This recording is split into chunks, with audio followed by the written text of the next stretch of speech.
My best friend Emily and I were accepted into the same university. That summer, she secretly lived with her deadbeat boyfriend for 3 months, but told everyone she was on a graduation trip with me. She stole money from her family to buy him a new phone, claiming it was a graduation gift for me. On the first day of school, she took her tuition money and ran off with her boyfriend, and her family found out. She told them I had manipulated her. Eventually, her parents came to campus and found me during class. They beat me publicly until I had multiple fractures and internal bleeding. Half dead, they dragged me to the rooftop and threw me off in front of everyone. When I opened my eyes, I had returned on the day she ran away with that worthless guy. I've been close with Emily since school, always together. Every time she went off the grid, her parents called me first. On the first day of university, her mom Susan messaged me again, demanding answers. I was putting on my uniform for registration and glanced at my phone, ignoring it. As I tied my shoes, Susan got impatient and called. My roommate saw I was busy, kindly answered and held the phone to my ear. Suddenly, Susan's shrill, unpleasant voice blasted through. "Lily, is my daughter with you? Tell her to call me back immediately. How long does enrollment take? Can't you remind her to check her phone? Her father and I have been waiting all day. Stop being so selfish, always dragging Emily out to play. She used to be so responsible before she met you. This is your final warning. Get Emily to call me right now or stay away from her forever." Her tone grew harsher with each sentence, escalating to screaming. She was on the verge of completely losing control. My roommate chuckled awkwardly, handed me the phone, and walked away. But I was just as furious as Susan sounded. In my previous life, if it weren't for her so-called perfect daughter, I wouldn't have died a bloody death right after starting university.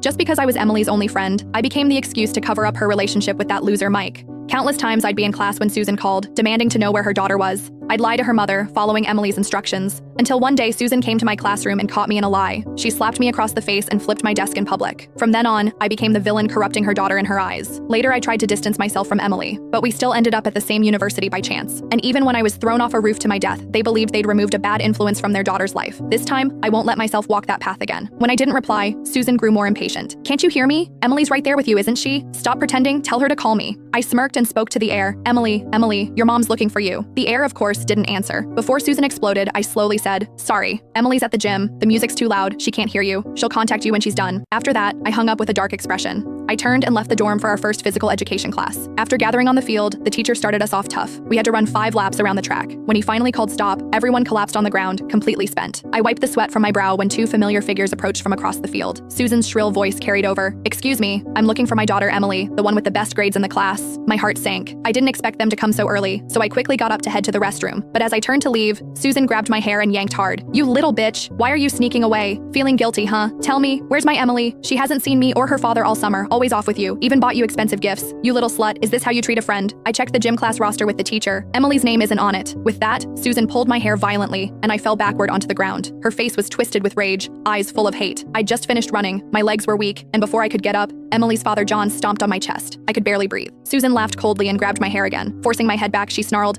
"Last chance! Where's my Emily?" I gasped in pain but couldn't help smirking. Your daughter doesn't even tell you? Enjoyed this story? Click the link in my bio for more exclusive content.